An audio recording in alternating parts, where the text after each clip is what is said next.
समानगर गांव में ऐसी घटना अचानक घटनी शुरू हो गई थी जिससे कि वहां के लोग हैरान और परेशान हो गए थे। एक दिन वहां से रानी और सुंदरी घर लौट रही थी। रानी उस गांव की मुखिया की बेटी थी। उसके साथ उसकी काम करने वाली बाई की बेटी सुंदरी भी थी। तभी वो लोग देखती हैं कि भरी बारिश में एक पेड़ के नीचे एक साधारण सी दिखने वाली औरत बैठी है। उसे देख वो लोग भी पेड़ के नीचे खड़ी हो जाती। उनसे वो लोग पूछती, अरे चाची, आप यहाँ बैठी हैं, आपको डर नहीं लग रहा? तभी वो औरत देखते ही देखते अपने सामने राशन का सामान लेके और एक चूल्हा जला लेती है। इतनी तेज़ बारिश होने के बावजूद भी उसका चूल्हा नहीं बुझता है। ये सब देखो दोनों घबराई चुप हो जाती और देखते ही देखते वो अपना खाना खाना शुरू कर देती। वो सुंदरी और रानी से कहती, कौन सी बारिश, कैसी बारिश? मुझे तो यहाँ कोई बारिश नहीं दिखाई दे रही है। उन लोगों को अपनी आंखों पर यकीन नहीं होता। देखते ही देखते वो उनकी ओर अपनी पोटली बांध के जाने लगती और उन्हें अपनी पोटली में कैद कर लेती। तभी उसे वहाँ किसी की आने की आहट सुनाई देती। फिर वो अपना रूप बदल एक थाली में समोसा लिए खड़ी रहती। एक किसान खेती से करके रात में लौट रहा था। तभी उसे वो समोसे वाली दिखती जो कि उससे समोसा पूछती। वो उनसे कहता, नहीं, मैं समोसा नहीं खाऊंगा, मुझे डर लग रहा है। हंसते हुए वो अपना असली रूप में आती और कहती, चलो आज तुम्हारा डर मैं सही ही कर देती हूँ।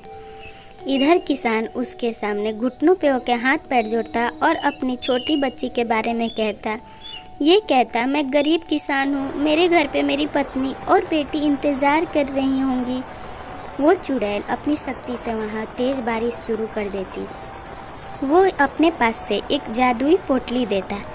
थोड़ी देर उस पोटली में देखने के बाद उस चुड़ैल की आंखें उसी ओर टिकी रह जाती। तभी वहाँ एक तांत्रिक आता।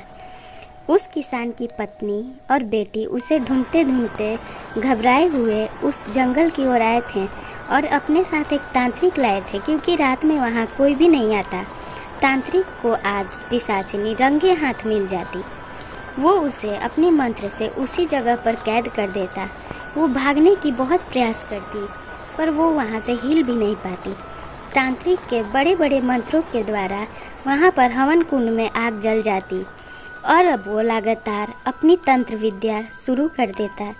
बड़े मंत्र के सहारे वो वहाँ की भूतिया बारिश तो रोक देता।